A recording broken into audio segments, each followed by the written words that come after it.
Hello साथियों, नमस्कार। Polytechnic पाठशाला यूट्यूब चैनल पर आप सभी का स्वागत है।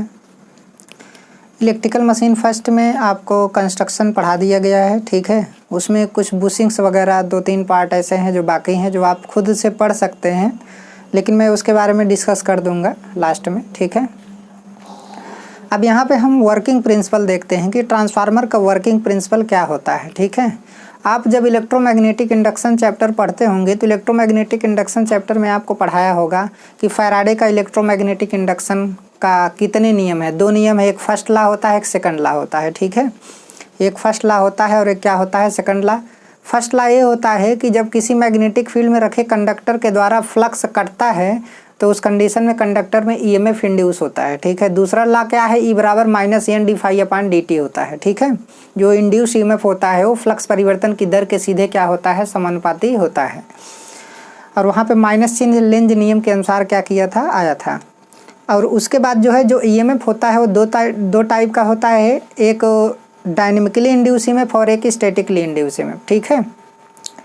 तो जो हमारा जनरेटर होता है, जनरेटर जितने भी अल्टरनेटर हैं, सिंक्रोनस जनरेटर हैं, ठीक है, वो सब डायनेमिकली इंड्यूस ईएमएफ के प्रिंसिपल पे क्या करते हैं, वर्क करते हैं। या फिर आप कह सकते हैं कि फैराडे के इलेक्ट्रोमैग्नेटिक इंडक्शन के प्रिंसिपल पे क्या करते हैं, वर्क करते हैं। लेकिन जो स्टैटिकली इंड्यूस ईएमएफ है, स्टैटिकली इंड्यूस ईएमएफ 2 प्रकार का होता है, एक सेल्फ इंड्यूस ईएमएफ होता है और एक म्यूचुअल इंड्यूस ईएमएफ होता है। तो सेल्फ इंड्यूस ईएमएफ के लिए केवल एक कॉइल का होना जरूरी है, जबकि म्यूचुअली इंड्यूस ईएमएफ के लिए मिनिमम 2 कॉइल का होना जरूरी है, 2 से अधिक भी हो सकता है, ठीक है। तो म्यूचुअल इंडक्शन जब होता है तब जाकर के म्यूचुअली इंड्यूस ईएमएफ इंड्यूस होता है। तो हमारा जो ट्रांसफार्मर होता है वो म्यूचुअल इंडक्शन के सिद्धांत पे क्या करता है, वर्क करता है। तो आप कह सकते हैं, आप ये भी कह सकते हैं कि ट्रांसफार्मर फैराडे के इलेक्ट्रोमैग्नेटिक इंडक्शन के प्रिंसिपल पे क्या करता है, वर्क करता है। या फिर आप कह सकते हैं कि ट्रांसफार्मर म्यूचुअल इंडक्शन के प्रिंसिपल पे क्या करता है, वर्क करता है। ये दोनों क्या है, एग्जाम में आए हुए हैं, तो दोनों बातें एक ही हैं भाई। म्यूचुअल इंडक्शन, ये जो म्यूचुअल इंडक्शन के कारण जो ईएमएफ इंड्यूस होता है वो भी फैराडे का ही नियम है, ठीक है। तो फैराडे के नियम के अनुसार ईएमएफ जो है 2 प्रकार का होता है, एक डायनेमिकली इंड्यूस ईएमएफ और एक स्टैटिकली इंड्यूस ईएमएफ। आप ये भी कह सकते हैं, देखिए अब जो हमारा ट्रांसफार्मर होता है वो स्टैटिकली इंड्यूस ईएमएफ के प्रिंसिपल पे क्या करता है, वर्क करता है। आप ये भी यहाँ पे क्या कर सकते हैं, लिख सकते हैं, क्योंकि स्टैटिकली इंड्यूस ईएमएफ 2 प्रकार का होता है। देखिए statically induce EMF, statically EMF, induce EMF आप बोल सकते हैं, 2 प्रकार का होता है, एक सेल्फ होता है और एक क्या होता है, म्यूचुअल होता है, म्यूचुअल, ठीक है। तो आप यहाँ पर लिख सकते हैं कि जो ट्रांसफार्मर होता है वो स्टैटिकली इंड्यूस ईएमएफ के प्रिंसिपल पे क्या करता है, वर्क करता है, ठीक है। स्टैटिकली इंड्यूस ईएमएफ के प्रिंसिपल पे क्या करता है, वर्क करता है। या फिर आप कह सकते हैं कि फैराडे के इलेक्ट्रोमैग्नेटिक इंडक्शन के प्रिंसिपल पे वर्क करता है, या फिर आप कह सकते हैं कि म्यूचुअल इंडक्शन के प्रिंसिपल पे वर्क करता है। तीनों बातें एक ही हैं, ठीक है। अब यहाँ पे क्या है, वर्किंग प्रिंसिपल तो आप समझ गए होंगे कि इलेक्ट्रोमैग्नेटिक इंडक्शन में ये सारी चीज़ें दी गई हैं। अब उसके बाद क्या है, देखिए यहाँ पर क्या है कि ये हमारा ट्रांसफार्मर है, ये हमारा क्या है, ट्रांसफार्मर है। ट्रांसफार्मर का जो इंटरनल पार्ट होता है, जैसे कोर और वाइंडिंग, इसके बारे में हमने आपको पढ़ा ही दिया है, ठीक है। अब यहाँ पे क्या है, ये कोर हमारा क्या है, कोर की परमेबिलिटी क्या होती है, हाई होती है। परमेबिलिटी हाई होने से मैग्नेटिक फ्लक्स बहुत ही ज़्यादा क्या होता है, सेटअप होता है। परमेबिलिटी किसी भी मैग्नेटिक मटेरियल का एक ऐसा गुण होता है जो अलाउ करता है फ्लक्स को सेटअप होने के लिए। अगर परमेबिलिटी ज़्यादा होगी तो ज़्यादा फ्लक्स सेटअप होगा, परमेबिलिटी कम होगी तो कम फ्लक्स क्या होंगे, सेटअप होंगे, ठीक है। फ्लक्स के फॉलो होने के लिए वो क्या करता है, अलाउ करता है। तो यहाँ पे क्या है कि मैं जब प्राइमरी में सिंगल फेज या अभी तो सिंगल फेज ही हम लोग पढ़ रहे हैं, जब प्राइमरी में एसी सप्लाई देंगे, एक चीज़ और, ट्रांसफार्मर कभी भी डीसी सप्लाई पर वर्क नहीं करता है। अगर ट्रांसफार्मर के इनपुट में हम डीसी सप्लाई देंगे तो हमें आउटपुट में कुछ नहीं मिलेगा, क्योंकि डीसी सप्लाई के कारण जो है कांस्टेंट मैग्नेटिक फ्लक्स क्या होता है, सेटअप होता है। तो कांस्टेंट मैग्नेटिक फ्लक्स की वजह से जो ईएमएफ होता है वो इंड्यूस ही नहीं होगा। तो इस वजह से डीसी सप्लाई पर ट्रांसफार्मर हमारा वर्क ही नहीं करता, ठीक है। तो हमें क्या करना पड़ेगा, हमें एसी सप्लाई देना पड़ेगा, हमें ऐसा सप्लाई देना पड़ेगा, हमें ऐसी करंट देनी पड़ेगी जो current with respect to time क्या हो, चेंज हो। विथ रिस्पेक्ट टू टाइम जब वो चेंज होगा तो जो उसके कारण मैग्नेटिक फ्लक्स हमारा सेटअप होगा वो मैग्नेटिक फ्लक्स भी विथ रिस्पेक्ट टू टाइम क्या होगा, चेंज होगा। तो जब with respect to time change होगा तो जब मतलब ये वेरिएबल मैग्नेटिक फील्ड की वजह से ही किसी कॉइल में ईएमएफ क्या होगा, इंड्यूस होगा। तो यहाँ पे क्या है, इसीलिए हम एसी सप्लाई देते हैं, क्योंकि एसी सप्लाई क्या है, with respect to time AC क्या होता है, चेंज होता है, उसका मैग्नीट्यूड और डायरेक्शन दोनों क्या होता रहता है, चेंज होता रहता है। तो इस वजह से यहाँ पर जब हम सप्लाई देंगे तो उसके कारण जो इसमें फ्लक्स सेटअप होगा, जो मैग्नेटिक फ्लक्स डेवलप होगा, तो उस कंडीशन में क्या होगा, अल्टरनेटिंग मैग्नेटिक फ्लक्स सेटअप होगा कोर में, और अल्टरनेटिंग मैग्नेटिक फ्लक्स की वजह से जो है प्राइमरी और सेकेंडरी का इंडक्शन होगा, जिसकी वजह से प्राइमरी और सेकेंडरी में ईएमएफ क्या होगा, इंड्यूस होगा। ठीक है, अब यहाँ पे सबसे पहले हम देख लेते हैं, ध्यान से देखिए। अगर इसके वर्किंग प्रिंसिपल की मैं बात करूँ तो वर्किंग प्रिंसिपल में आप ये लिखेंगे कि जब ट्रांसफार्मर के प्राइमरी वाइंडिंग में एसी सप्लाई दी जाती है तो एसी सप्लाई क्या है, एक अल्टरनेटिंग सप्लाई है। समझ में आया, एसी सप्लाई क्या है, एक अल्टरनेटिंग सप्लाई, पॉजिटिव फिर निगेटिव फिर पॉजिटिव फिर निगेटिव, ये क्या है, अल्टरनेट है। ठीक है, तो एसी सप्लाई एक प्रकार का अल्टरनेटिंग सप्लाई है। तो अल्टरनेटिंग सप्लाई के कारण जो है प्राइमरी वाइंडिंग जो है एक एमएमएफ डेवलप करता है। एमएमएफ का मतलब क्या है, एक एमएमएफ। जाहिर सी बात है, प्राइमरी का नंबर ऑफ टर्न कितना है, n है, n1 है मान लीजिए, तो यहाँ पर n1 होगा। इसमें जो करंट जा रही है कौन सी करंट है, I0 है, I0 मतलब नो लोड करंट। ठीक है, तो ये क्या हुआ, एक एमएमएफ हुआ ना। तो आपको पता है कि जब एमएमएफ होगा तो एमएमएफ बराबर होता है क्या, फाई इंटू यस होता है। यस क्या है आपका रिलक्टेंस, यस क्या है आपका रिलक्टेंस, और फाई क्या है आपका मैग्नेटिक फ्लक्स। तो ईएमएफ क्या है, जैसे ईएमएफ होता है किसी भी इलेक्ट्रिक सर्किट में, ईएमएफ होता है, अगर ईएमएफ होगा तभी जाके करंट उसमें क्या करती है, फ्लो करती है। उसी प्रकार किसी भी मैग्नेटिक सर्किट में जब तक एमएमएफ नहीं डेवलप होगा तब तक जो है मैग्नेटिक फ्लक्स सेटअप नहीं होगा। तो कहने का मतलब जब इसमें देखिए करंट जाएगी और इसका नंबर ऑफ टर्न क्या है, n1 है, तो देखिए करंट टर्न और करंट का मल्टीप्लिकेशन क्या कहलाता है, एमएमएफ कहलाता है। और एमएमएफ बराबर क्या होता है, फाई इंटू यस होता है। ठीक है, यस हमारा क्या है, रिलक्टेंस है। तो जब एमएमएफ मतलब क्या है, करंट देने से इसमें एमएमएफ क्या हो गया, डेवलप हो गया। एमएमएफ डेवलप होने का मतलब अब फ्लक्स क्या हो जाएगा, सेटअप हो जाएगा। तो अब देखिए सप्लाई कौन सी है, अल्टरनेटिंग सप्लाई है। एसी सप्लाई क्या है, अल्टरनेटिंग सप्लाई है। तो उसकी वजह से जो इसमें फ्लक्स सेटअप होगा वो फ्लक्स हमारा कैसा होगा, अल्टरनेटिंग फ्लक्स क्या होगा, सेटअप होगा। उसमें दे दीजिए। ठीक है, तो जब एसी सप्लाई देंगे तो प्राइमरी में एक एमएमएफ डेवलप होगा। उस एमएमएफ की वजह से वो एमएमएफ कैसा होगा, अल्टरनेटिंग एमएमएफ होगा। उस एमएमएफ की वजह से एक मैग्नेटिक फ्लक्स डेवलप होगा जो अल्टरनेटिंग क्या होगा, फ्लक्स होगा। तो वो अल्टरनेटिंग फ्लक्स कोर पाथ में क्या हो जाएगा, सेटअप हो जाएगा।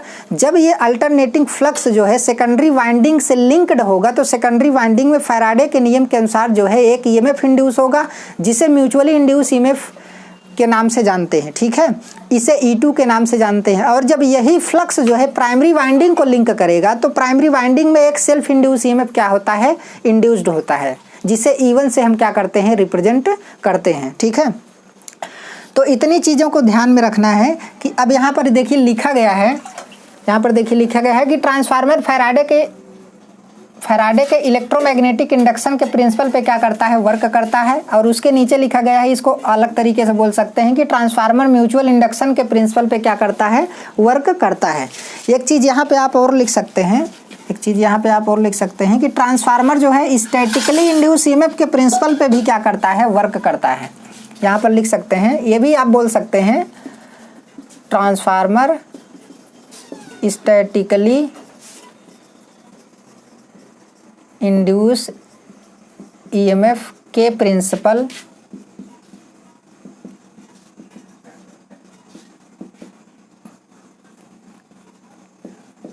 पर वर्क करता है। ट्रांसफार्मर स्टैटिकली इंड्यूस ईएमएफ के प्रिंसिपल पे क्या करता है, वर्क करता है। ये तीनों चीज़ें जो है एक ही हैं। ठीक है, बस इतना ध्यान रखना है कि ट्रांसफार्मर में जो हमारा करंट देंगे वो विथ रिस्पेक्ट टू टाइम क्या होनी चाहिए, चेंज होनी चाहिए। ठीक है, तो अब यहाँ पे क्या है कि ट्रांसफार्मर म्यूचुअल इंडक्शन के सिद्धांत पे क्या करता है, वर्क करता है, जिसके अनुसार जब प्राइमरी वाइंडिंग में एसी सप्लाई दिया जाता है तो आयरन कोर में एक अल्टरनेटिंग मैग्नेटिक फ्लक्स क्या होता है, सेटअप होता है। देखिए जब प्राइमरी में हमने क्या दिया, सप्लाई दिया, ध्यान से देखिए, प्राइमरी में हमने करंट दिया, तो करंट जब देंगे तो देखिए करंट बाइंडिंग में किधर जा रही है, अंदर की तरफ जा रही है, ठीक है। तो करंट जब अंदर की तरफ जाएगी, ऐसे ना जाएगी करंट, तो ये जो अंगुलियां होती है ना, ये करंट की दिशा को शो करेंगी, और ये अंगूठा किसको शो करेगा, मैग्नेटिक फील्ड की दिशा को। तो जब ये अंगुलियां अंदर जाएंगी तो मैग्नेटिक फील्ड का डायरेक्शन किधर होगा, मैग्नेटिक फील्ड का डायरेक्शन नीचे से क्या होगा, ऊपर होगा। नीचे से ऊपर होने का मतलब है कि नीचे यस होगा, ऊपर क्या होगा, यन होगा।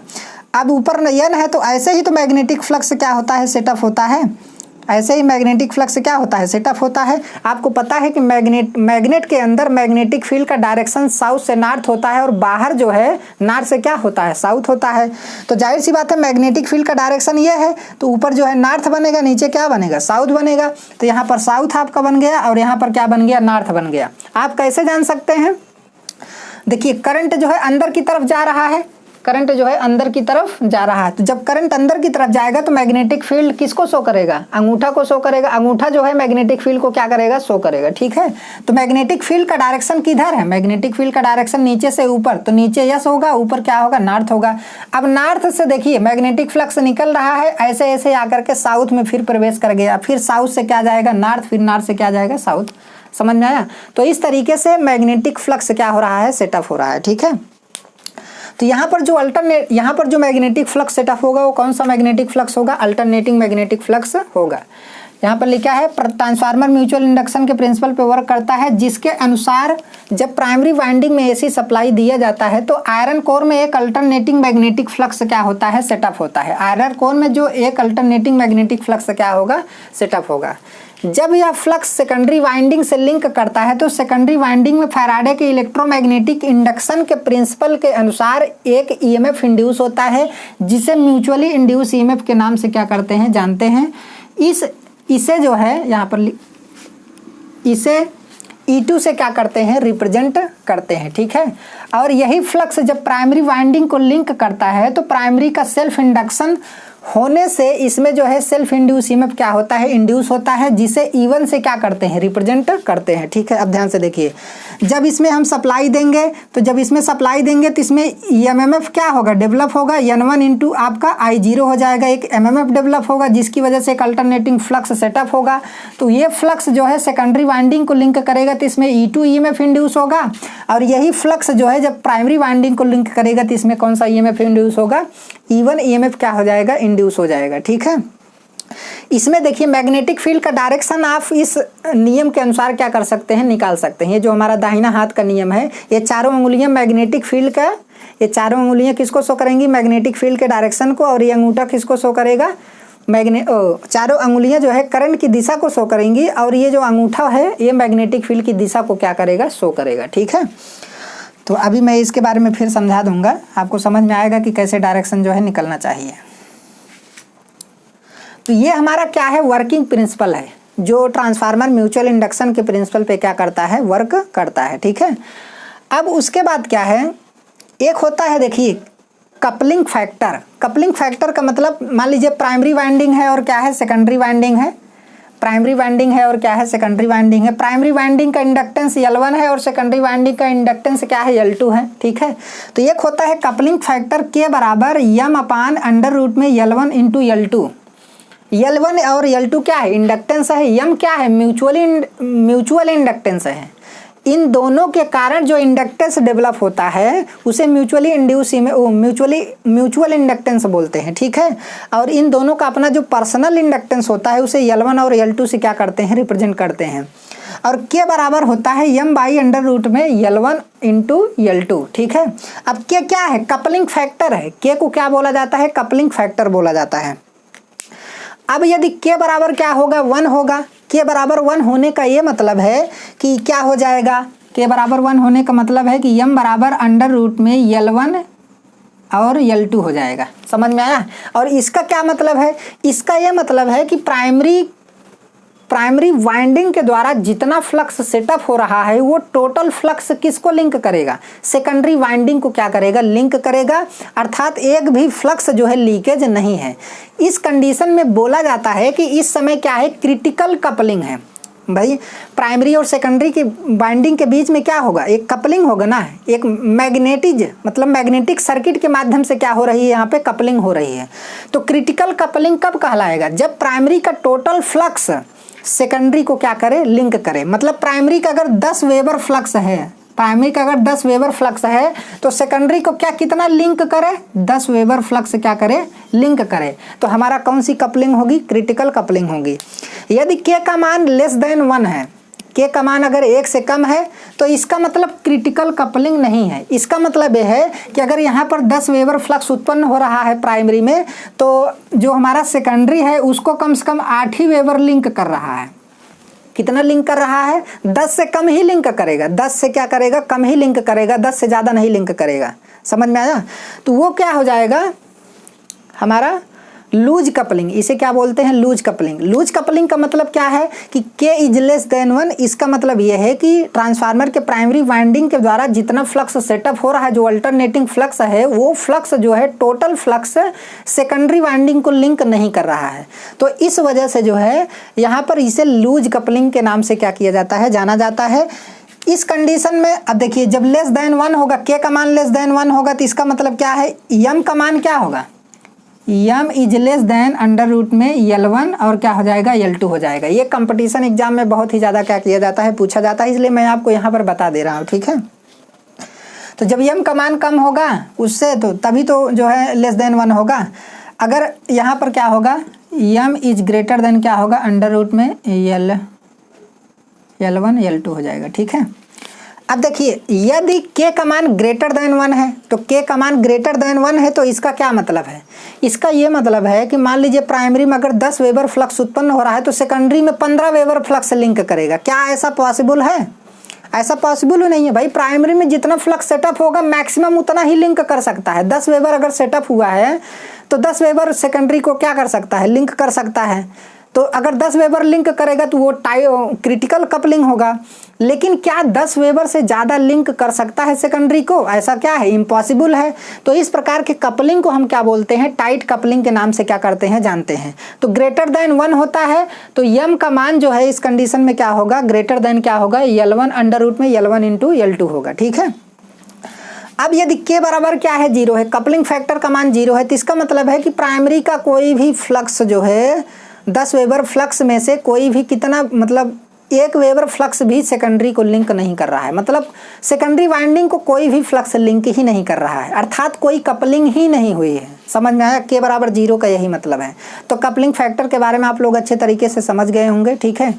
आप इतना ध्यान दीजिएगा कि आप ये कह सकते हैं कि ट्रांसफार्मर म्यूचुअल इंडक्शन के प्रिंसिपल पे वर्क करता है, या फिर आप कह सकते हैं ट्रांसफार्मर इलेक्ट्रोमैग्नेटिक इंडक्शन के प्रिंसिपल पे वर्क करता है, फैराडे के, या फिर आप कह सकते हैं कि ट्रांसफार्मर स्टैटिकली इंड्यूस ईएमएफ के प्रिंसिपल पे क्या करता है, वर्क करता है। ठीक है। जिसके अनुसार जब प्राइमरी वाइंडिंग में अल्टरनेटिंग एसी सप्लाई दिया जाता है तो एक अल्टरनेटिंग फ्लक्स कोर में सेटअप होता है, और उस अल्टरनेटिंग फ्लक्स की वजह से जो है प्राइमरी और सेकेंडरी दोनों वाइंडिंग में एक ईएमएफ इंड्यूस होता है। ठीक है। तो प्राइमरी वाइंडिंग में इंड्यूस ईएमएफ को सेल्फ इंड्यूस ईएमएफ और सेकेंडरी वाइंडिंग में इंड्यूस ईएमएफ को म्यूचुअली इंड्यूस ईएमएफ के नाम से जानते हैं। यही इसका क्या है, वर्किंग प्रिंसिपल है। ठीक है। यही इसमें क्या है, समझना है।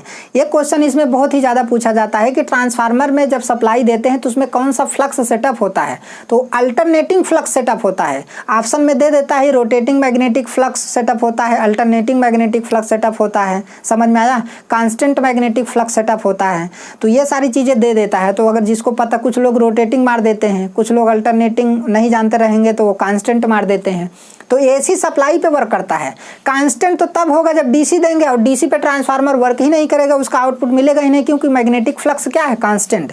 यहाँ पर magnetic flux with respect to time क्या होना चाहिए, चेंज होना चाहिए, तभी ट्रांसफार्मर हमारा क्या करेगा, वर्क करेगा। ठीक है।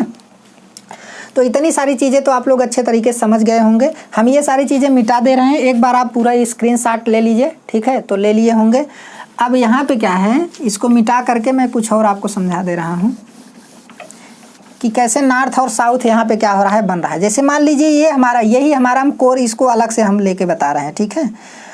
अब ये हमारा क्या है, वाइंडिंग है, ये हमारी क्या है, वाइंडिंग है, ठीक है।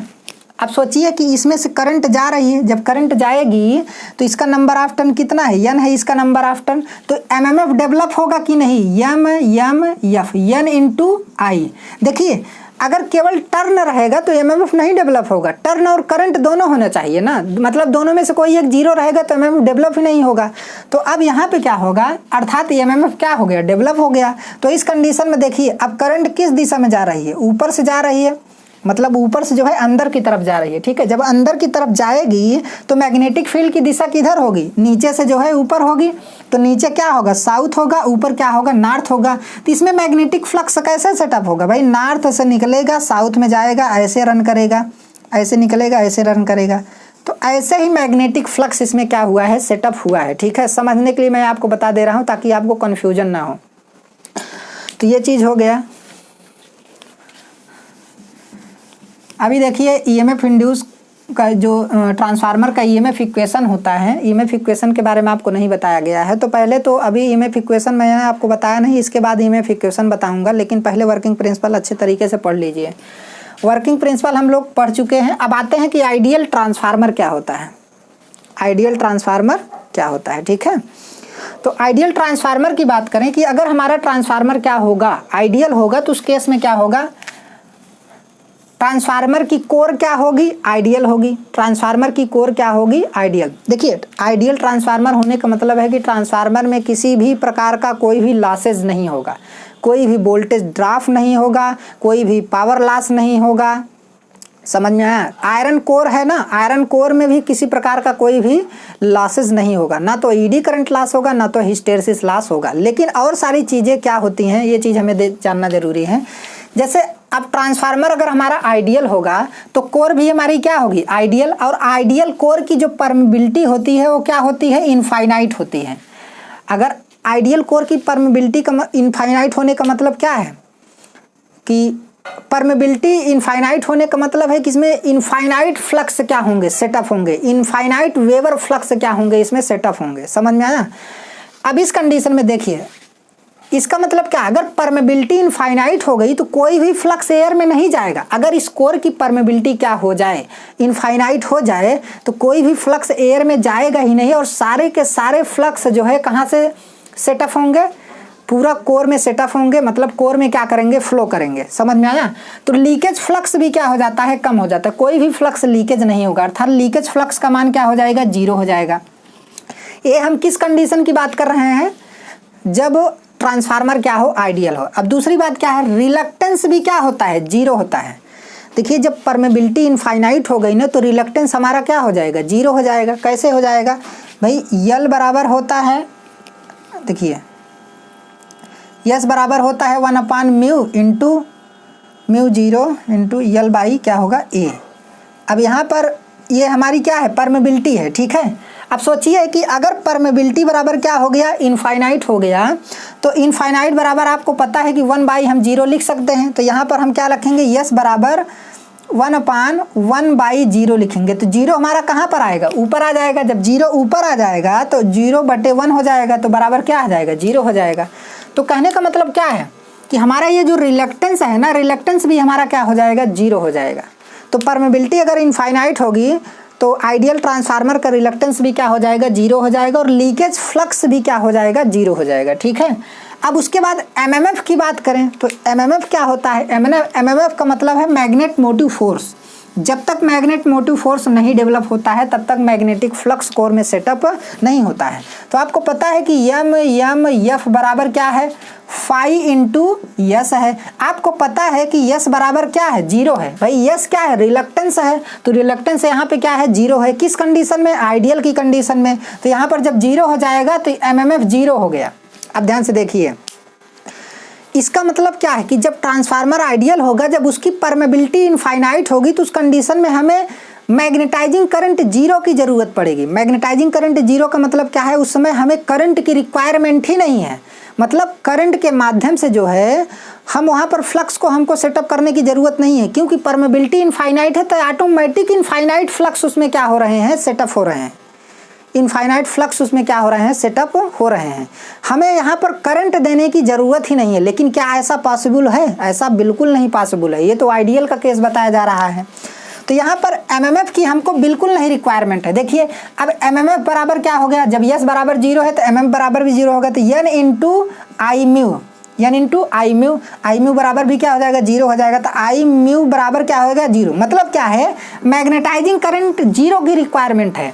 यहाँ पर मैग्नेटिक फ्लक्स को सेटअप करने के लिए हमें मैग्नेटाइजिंग करंट 0 एम्पियर की रिक्वायरमेंट है। मतलब किसी प्रकार की कोई भी मैग्नेटाइजिंग करंट की ज़रूरत नहीं है यदि ट्रांसफार्मर हमारा क्या है, आइडियल है। तो समझ में आया? तो लेकिन उस केस में जब परमेबिलिटी क्या होगी, इनफाइनाइट होगी, तो ऑटोमेटिक फ्लक्स क्या होंगे, मैक्सिमम सेटअप होंगे। फ्लक्स से क्या होगा, इनफाइनाइट भाई, फाई बराबर यम यम एफ बराबर बटे क्या होगा, यस। फ्लक्स जो है रिलक्टेंस के क्या होता है, इन्वर्सली प्रोपोर्शनल होता है। तो यस बराबर अगर हमारा क्या हो जाए, 0 हो जाए, तो फाई बराबर इनफाइनाइट हो जाएगा ना। मैग्नेटिक फ्लक्स हमारा अपने आप परमेबिलिटी हाई होने की वजह से क्या हो जाएगा, इनफाइनाइट हो जाएगा। अब यहाँ पे ध्यान से देखिए, तो मैग्नेटाइजिंग करंट की रिक्वायरमेंट हमें नहीं है, अर्थात मीन्स क्या है, फ्लक्स बनने के लिए कोई भी करंट की आवश्यकता नहीं है। मैग्नेटाइजिंग करंट का मान क्या रहेगा, 0 रहेगा। किस केस में, आइडियल ट्रांसफार्मर के केस में, ठीक है। अब देखिए जैसे मान लीजिए कॉपर लॉस क्या होता है, कॉपर लॉस बराबर होता है I² R लॉस, ठीक है, I² R लॉस। तो इस कंडीशन में भाई जब आइडियल केस होता है ना, तो आइडियल केस में कॉपर का रेजिस्टेंस भी क्या होगा, 0 होगा। जब रेजिस्टेंस 0 होगा तो हमारा कॉपर लॉस भी क्या हो जाएगा, 0 हो जाएगा। तो कॉपर लॉस हमारा क्या हो जाएगा, 0 हो जाएगा। और आइडियल ट्रांसफार्मर के लिए जो हमारा मैग्नेटाइजिंग कर्व बनता है, मैग्नेटाइजिंग कर्व जो होता है वो स्ट्रेट होता है, स्ट्रेट लाइन होता है, लीनियर होता है। देखिए यही हमारा मैग्नेटाइजिंग कर्व है। अगर आइडियल नहीं है तो देखिए आइडियल अगर नहीं है तो मैग्नेटाइजिंग कर्व ऐसे बनता है, ऐसे, ठीक है। ये आपका बी हो गया और ये आपका क्या हो गया, एच हो गया। BH कर्व और BH लूप आप लोग अच्छे तरीके से पढ़े होंगे, तो वहाँ पर जानते होंगे, ठीक है।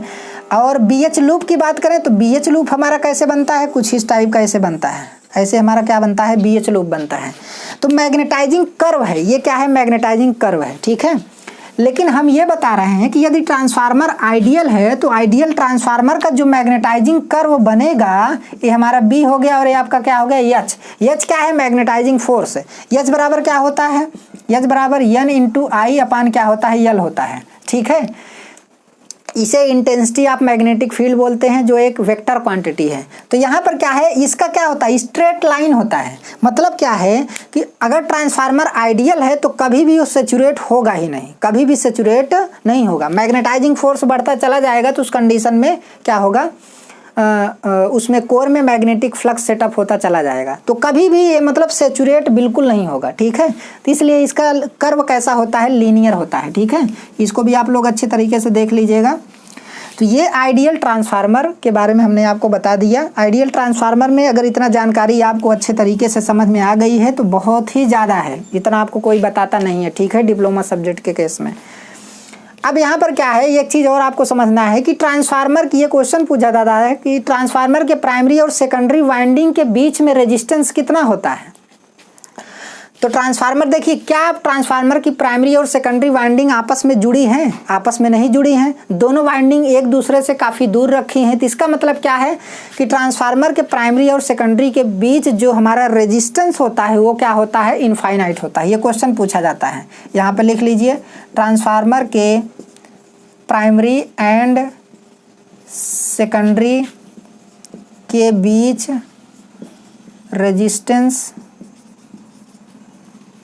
रेजिस्टेंस इनफाइनाइट होता है, इनफाइनाइट होता है, ठीक है। तो आज का क्लास यहीं तक। आप लोग वीडियो को अच्छे तरीके से देखिए, शेयर भी कीजिए। धन्यवाद।